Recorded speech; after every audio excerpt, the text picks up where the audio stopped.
Integrasi layanan primer bertujuan untuk mendekatkan akses pelayanan kesehatan pada setiap fase kehidupan secara komprehensif dan berkualitas. Integrasi pelayanan kesehatan primer dilaksanakan di puskesmas, jejaring, dan jaringan pelayanan kesehatan primer yang didukung dengan sistem informasi yang terintegrasi dengan sistem informasi kesehatan nasional. Pendekatan berorientasi pada kebutuhan layanan di setiap siklus kehidupan yang diberikan secara komprehensif dan diberikan terintegrasi antar tingkat fasilitas pelayanan kesehatan. Puskesmas Tegalrejo sebagai bagian dari Dinas Kesehatan Kota Yogyakarta memiliki peran penting karena berada di kawasan urban padat penduduk, keberadaan sosial ekonomi, gaya hidup perkotaan, dan mobilitas masyarakat tinggi menuntut pelayanan yang lebih komprehensif. Oleh karena itu, implementasi ILP di Puskesmas Tegalrejo menjadi sangat strategis sebagai wujud transformasi layanan kesehatan yang efisien, efektif, dan berorientasi pada pencegahan dan promotif. Yang kedua, permasalahan utama. Beberapa masalah utama dalam implementasi pelayanan kesehatan primer di Puskesmas Tegalrejo itu ada 6. Yang pertama, layanan yang berfragmentasi. Masih banyak program berjalan sendiri seperti TB, HIV, KIA, gizi, dan lain-lain, sehingga masih terjadi tumpang tindih dan tidak efisien. Yang kedua, fokus layanan masih kuratif dan belum mengutamakan promotif maupun preventif. Yang ketiga, minimnya penggunaan data keluarga atau individu dalam perencanaan layanan. Yang keempat, sistem rujukan belum responsif terhadap kebutuhan pasien. Yang kelima, koordinasi lintas sektor seperti kelurahan, RT, RW, dan kader masih memiliki kelemahan. Yang keenam, tenaga kesehatan merasa terbebani karena transisi sistem belum diimbangi pelatihan dan tambahan penghasilan. Yang ketiga, tujuan kebijakan ILP. Tujuan dari implementasi kebijakan integrasi pelayanan primer di Puskesmas Tegalrejo antara lain, yang pertama, menyediakan pelayanan kesehatan yang menyatu, tidak terpisah-pisah dalam satu sistem yang mudah diakses masyarakat. Yang kedua, meningkatkan akses, mutu, dan kesinambungan pelayanan kesehatan primer. Yang ketiga, memastikan pelayanan bersifat menyeluruh, mulai dari promotif, preventif, kuratif, dan rehabilitatif. Yang keempat, mengoptimalkan pendataan kesehatan keluarga untuk perencanaan layanan yang lebih tepat sasaran. Yang terakhir, memperkuat sistem rujukan dan koordinasi layanan agar efisien dan cepat. Yang keempat, strategi implementasi. Beberapa strategi implementasi yang dijalankan oleh Puskesmas Tegalrejo dalam menerapkan ILP. Yang pertama, pendataan kesehatan keluarga dan individu untuk menjadi dasar layanan. Yang kedua, menyusun alur pelayanan terintegrasi yang menggabungkan berbagai program kesehatan.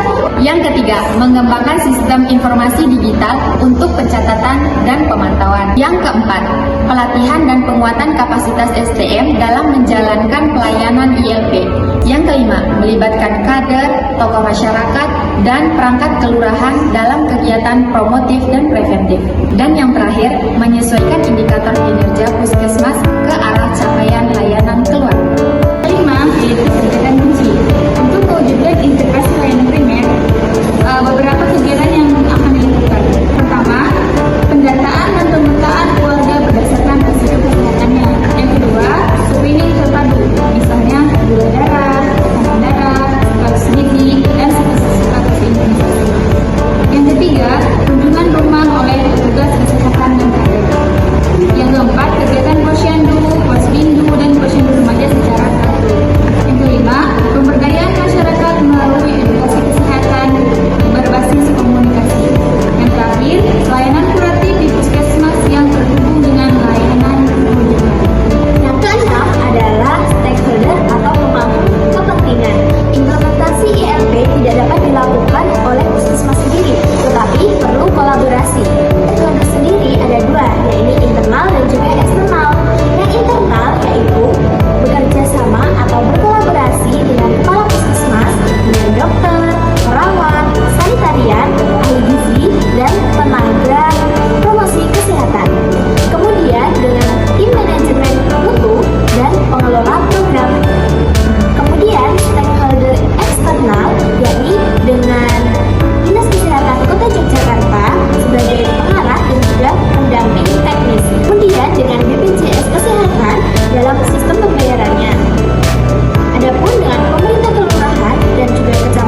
Yang ketiga, dukungan dari Dinas Kesehatan dari Kota. Selanjutnya, kelemahan. Yang pertama, beban kerja tinggi akibat banyaknya program. Yang kedua, sebagian sumber daya manusia belum familiar dengan sistem ILP. Yang ketiga, sarana dan prasarana belum merata. Peluang. Yang pertama, kolaborasi dengan perguruan tinggi dan komunitas lokal. Yang kedua, keterlibatan digitalisasi pelayanan. Yang terakhir adalah ancaman. Yang pertama adalah resistensi dari tenaga kesehatan karena perubahan budaya kerja. Yang kedua adalah keterbatasan anggaran lokal. Yang ketiga adalah ketimpangan motivasi kader jika tidak didukung secara insentif. Yang kedelapan adalah rekomendasi kebijakan.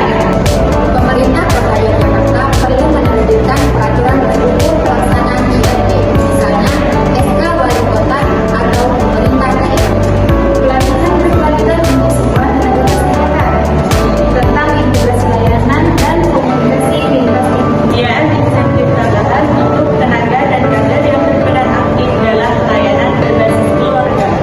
Optimalisasi penggunaan teknologi dalam pendataan, pelayanan, dan pelaporan. Membangun forum komunikasi lintas sektor, kelurahan, kecamatan, RT atau RW secara rutin.